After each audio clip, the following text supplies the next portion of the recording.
middle of December, and I am finally getting around to setting up the trap line, putting the steel in the ground. So I know in our first couple of trapping videos we talked about how do we pick a trap site. Well, it's actually a lot simpler than it would seem.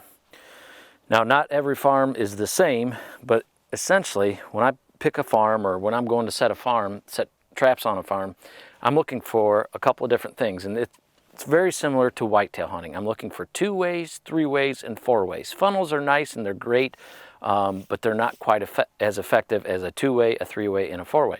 Now, what am I talking about when I say 2-way, 3-way, or 4-way? Well, it's pretty simple. This particular spot right here would be considered a 3-way.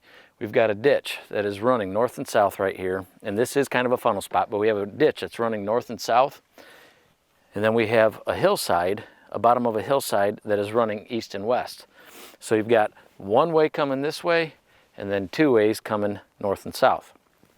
So it's a pretty good travel corridor for any type of game, whether it be deer, coyotes, fox. Yes, I'm probably going to catch some raccoons here too, but it's just a nice little funnel area. So that is typically what I look for, is a 2-way, 3-way, or 4-way. In a little bit, we'll head over and we'll do a 2-way, and then probably tomorrow I'll get to setting one of my favorite 4-ways. It's a lane on one side, a railroad track that dissects it, and on the other side of that lane are 2 crop fields that will usually be in different crops, and because they're in different crops, that creates another travel corridor as well. So that would be considered a 4-way. But we're on the line, gonna set some traps. I already got 2 out at another location, and we're putting steel in the ground. Now, before we can set our traps, we got a little bit of finessing to do as far as trap preparation goes. In our first trapping video, we talked about the tools as far as a file, a pair of needle nose, and a screwdriver are concerned. And you're gonna see how those are used right now. So here's one trap. What I'm going to do with that file is I'm going to go right in the notch here of the trigger. I'm going to go right in there. I'm going to file that down so it's nothing but steel. On the dog, I'm going to do the similar thing. I'm going to file the front of it down, and then I'm going to file the top so I get a nice steel to steel connection.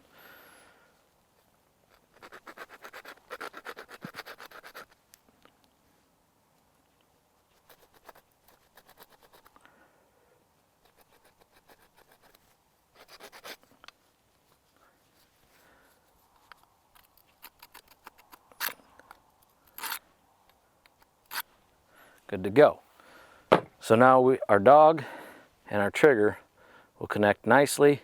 Won't slide on the wax or anything like that because there's no wax there anymore. All right, now we got to work on that pan tension. Now again, I think I mentioned this in another video, but there are pan tensioners to get the tension where you want it. I do it by feel. This one is a little bit stiff. It's got wax buildup from the waxing process that we did the other day. It's just a little bit stiff. I like my pans where they just about fall down on themselves. They're not too stiff, not too loose. It's just the right amount of tension. See if I can get this nut here to work. I think my needle nose have seen better days. They're a little bit rusty, a little bit crusty. There we go. All right. There. It's almost fallen down on itself, but it's not really. So it's got just a little bit of stickiness to it. That trap is ready to go in the ground.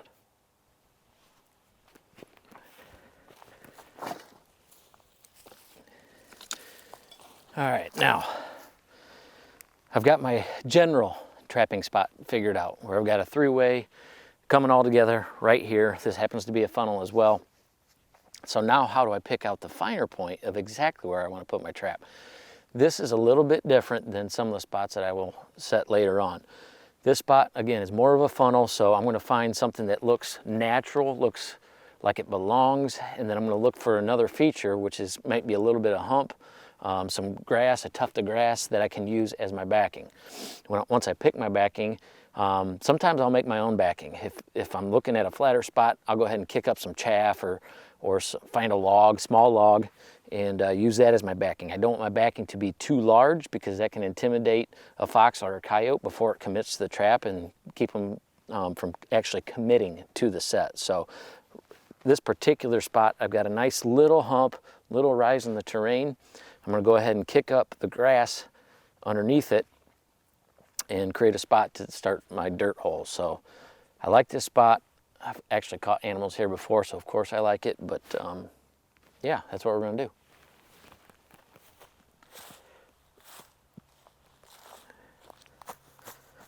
Just kick up a little grass there, make a nice little spot for my dirt hole to go. And get to drilling, augering out the hole.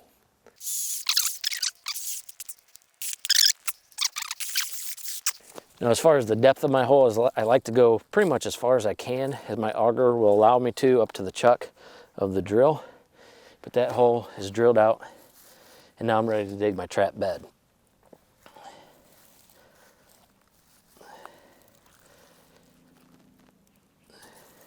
I don't want too much stuff covering the sides because that can also intimidate them. Those animals use their noses to eat and of course detect danger. So I don't want anything crowding my trap site too terrible much if I can help it. All right, now we dig the trap bed. I want it just wide enough that my trap will fit inside of it.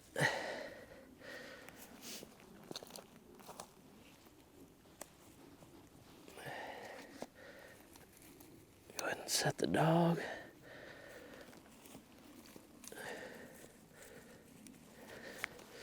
So that's approximately how wide I want my trap bed.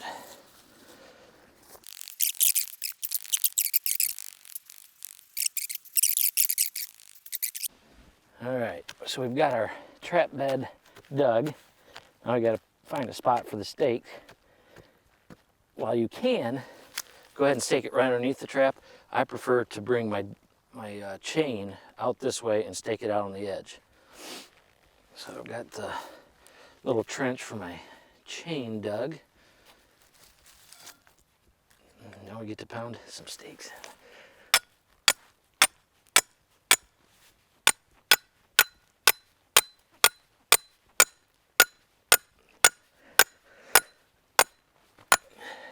One stake. And I know we went over this in one of the first videos, but 2 stakes. Granted, this is heavier clay ground. 2 stakes may not be required, but it doesn't hurt.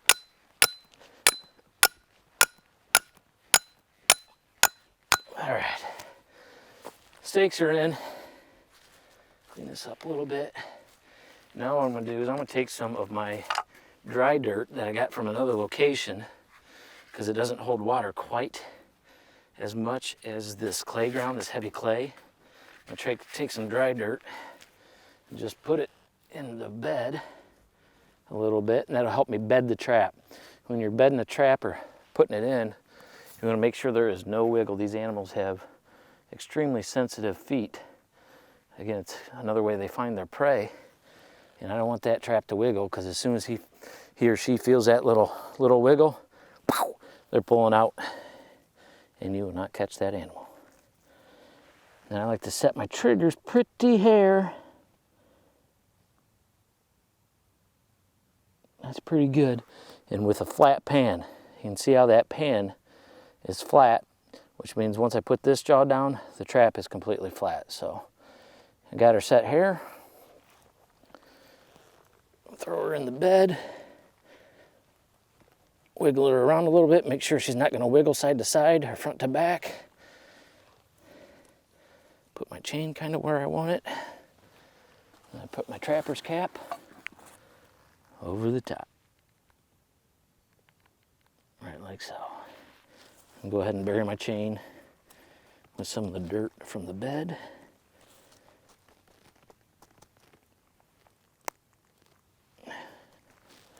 Put a little bit more soft dirt right in here. And now we get to sift. One thing I didn't do when I was waxing my traps was wax my sifter.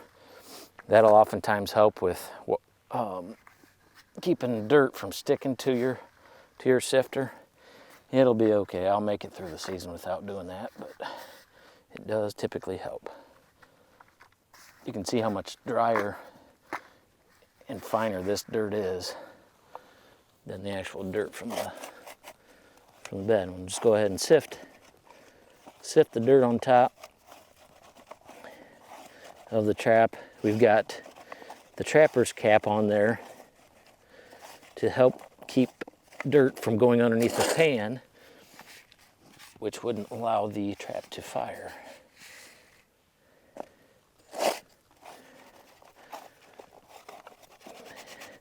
I like to sift it above the level that I'm going to eventually set that jaw down in.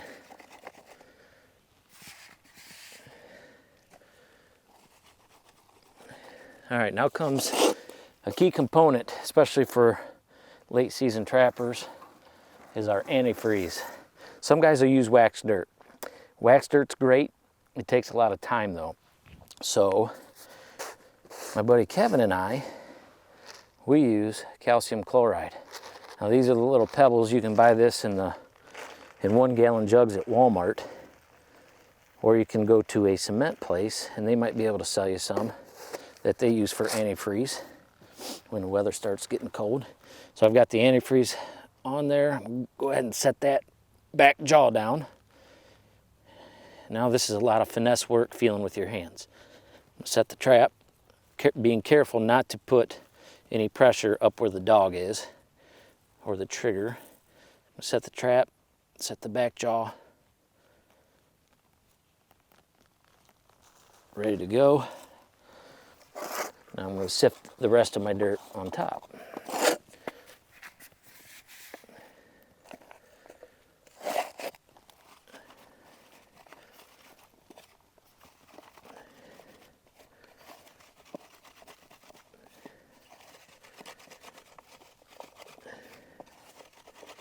Zing, zing, zing, zing, zing. Ready to go. I'll put a little bit more antifreeze. The one downfall to using calcium chloride is that it does attract moisture. And that is a downfall because, for one, your trap set is going to look a little out of place at first because it's going to be wet dirt. Now granted, it's a little bit wet today because we had a snow melt, but it is going to look a little bit off to any animal. So you might get some shyways at first, but it's about being patient. And basically what I'm doing here, again, is a finesse job. Just moving all my dirt and stuff to the side and giving the animals a flat spot to set their foot. Not using any step over sticks or anything like that. Nice little funnel. So an animal, when he approaches, he's going to come in and he's going to smell what's in the hole and he's going to start to dig in and put his foot right there. And this is just a nice, easy, being careful. And yes, I have caught myself. No, it does not feel real good, but I still have all my fingers. The worst thing you can do, actually, if you feel the trap going off, is actually pull out. It's a reaction thing. There's no doubt about it. I do it all the time, but the worst thing you can do is try to pull because, number one, it's cold, and you know how it is when you catch your fingertips with a hammer or something when it's cold. A trap pinches them real good, so I try not to react, and I think as I get older, my reaction time slows down, so I catch my fingertips less and less. But that one is set. Now all we got to do is lure it up, but first we've got to go set another set. So I'm going to put 2 traps here. Now why is that? Well, there's a couple different reasons. Number one, I'm going to put 2 traps and use 2 different lures. What that does is gives the animal more to think about, more to work. I'm going to put 1 lure in this hole, and this will be my call lure, the stronger lure. I typically use Russ Carman's K9 Call as my call lure. It's got a lot of skunk essence in it. It's pretty strong. And then I'll put another set down there with just about any other lure. And that's the thing about lures. They all work, guys. I am hooked kind of on Russ Carman because it's the stuff that I first had success with way back when I started, and that's kind of what I use. But I will use other stuff, and they all work. You just gotta experiment and find out what you like best. But I'm going to use Russ Carman's canine call in this hole. Down there, I will probably use his Mega Musk, Carmen's Mega Musk call. So this trap is ready to go, ready to rock. We're gonna go put another one down there. It also gives the animals options. They smell one, they may not want to work it. They go to the other one, they want to work it, and you might have one in one set. And it also gives you the opportunity to double. That is another reason to put out 2 traps at the same site. I'd like to set them 5-10 yards apart, but it gives you an opportunity, because animals, canines, your fox and your coyotes often run in pairs, especially during the late season. So it gives you an opportunity to maybe catch the male and the female of the pair. So that's another reason to put out 2 sets. But this one's ready to rock.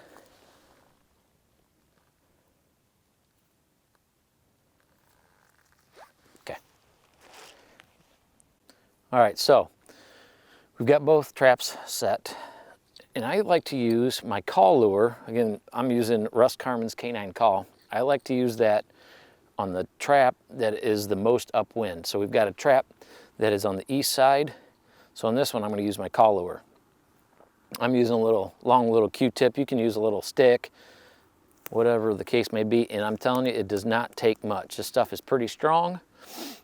This particular set, you're not just playing off the odor. It is an eye attractant as well, because I've got a fresh dig, looks like an animal is dug.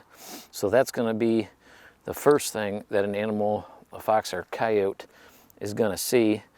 And then they're going to come to inspect. They're going to work the trap. Ooh, I like what it smells like down in there. I'm going to go ahead and hopefully commit. So canine call on this one. On that one, I'm going to use a different type of lure. Like to use 2 different lures, so I'm going to use Mega Musk, I think, on that one, and then we're going to move on to the next set. One of the most deadly sets on a coyote that I've ever used. So, one down.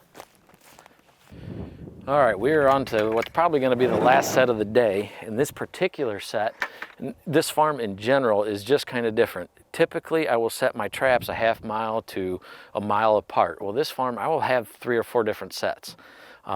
We just got done setting a little funnel down the way, and now we're on this lane. And it looks like it's out in the middle of nowhere because, well, it is. But it's got a couple things going for it. We've got a little finger over here that comes off to the north. There's another little finger off to the north that comes to the south. Off of this finger that comes off to the north, there's a little bit of a low spot, a little bit of a draw that the coyotes will come up out of and up into this field. This year is a little bit different too, in that we have a standing bean field. It's really a cover crop, and the coyotes are definitely going to be hunting that. Then we've also got this lane that comes up and through the field. And so the coyotes are going to travel that. They're going to hunt that as well, looking for mouse and birds, what have you. So that's what we're going to do. We're going to set this open bean field, and it looks like, how would you set that, or what in the world would you put out there? Well, this is one of the most deadly sets for coyotes that I have ever come across, and it's the cattle skull set. Basically, all it is it's a flat set, and I'm going to put a cattle skull in front of a trap that is bedded flat, as opposed to the modified dirt hole that we just used. So this is going to serve as my backing. So it's both an eye attractant and is going to serve as my backing, and it's going to also hold my lure. So we'll get to setting this. It is actually, this particular skull is about the biggest one that I will ever use for this particular trap set. It's almost too big, a little bit intimidating for a coyote, but I think it'll work just fine. So we're gonna get the next couple traps prepared and get this bad boy going.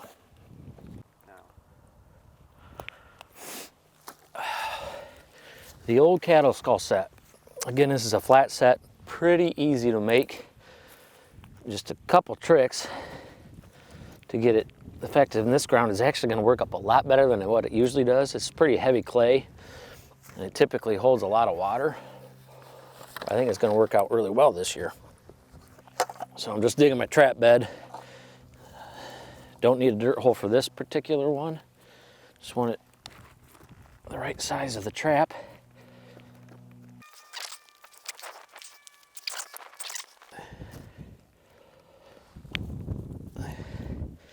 And basically, once I'm done, I want that trap to lay flat with everything around it, as flat as I can get it. And then I'll blend it in with a little bit of bean chaff etc. But that is actually going to work out pretty well right there. So go ahead and dig my trench for my chain.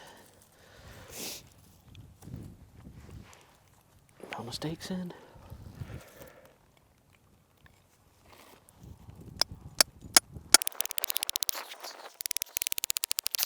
Good to go.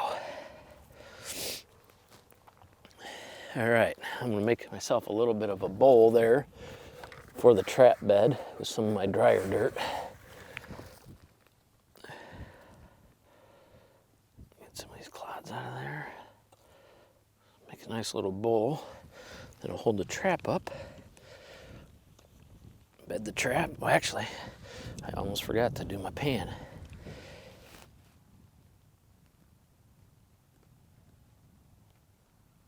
This pan's sitting a little bit below level, but it'll be all right. Boom.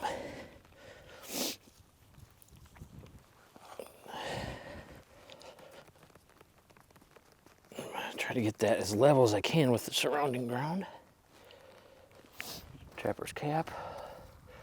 Where's my trapper's cap? Houston, we have a problem. It's in there. All right. Trapper's cap. Boom. Just like that. We'll get the sift.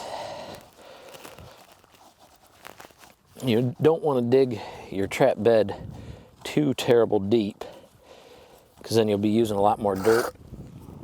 You don't want a ton of dirt on top of your trap, because it's got to break through that soil.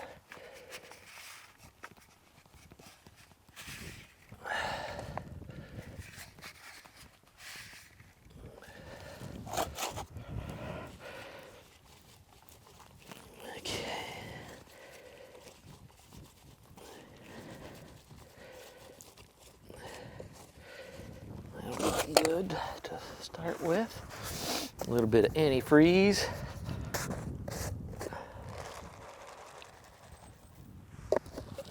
Now bed it.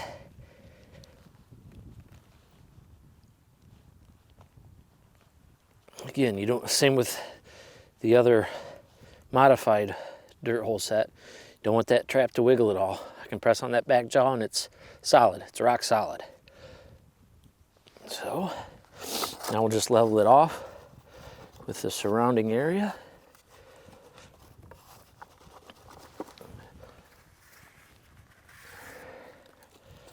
And then before I actually pull the trapper's cap off, I'm going to put my cattle skull exactly where I want it. So when a coyote, this set, I've never caught a fox at it. The skull is just too big for a fox. It's too intimidating of a backing. But when a coyote is working around this field, hunting this field, and he sees this cattle skull, boom, instant eye attract it. So he's gonna come in from whatever way and he's gonna circle it and trying to figure out what's going on. So I'm gonna set it up so my lure is on the upwind side of the trap itself. I'm gonna set my lure, or my cattle skull. You think about the size of a coyote and their stance. I'm gonna set it from the tip of their nose to their paw is roughly 8 inches, 6 to 8 inches. So I'm gonna take my hand, which I know from my pinky to my thumb is about 8 inches. I'm gonna set it right there to the pan. From where my lure is gonna go is about 8 inches. So now that I've got that set, now I can take my cap off gently.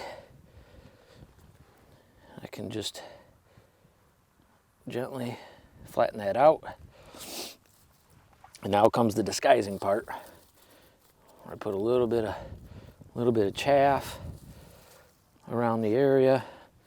I'll go ahead and leave where the pan actually sits, leave that semi-open.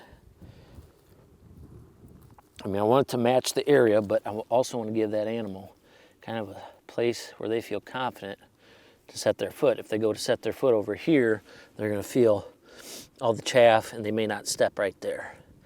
Because they are going to be skeptic anytime an animal comes into a trap set. They're always skeptic. They're pretty smart. So boom, got a nice flat area flat area. I'm gonna put my lure right there. Coyote comes in to work it. He circles it, comes in tight to smell where the lure is. He should put his paw right there.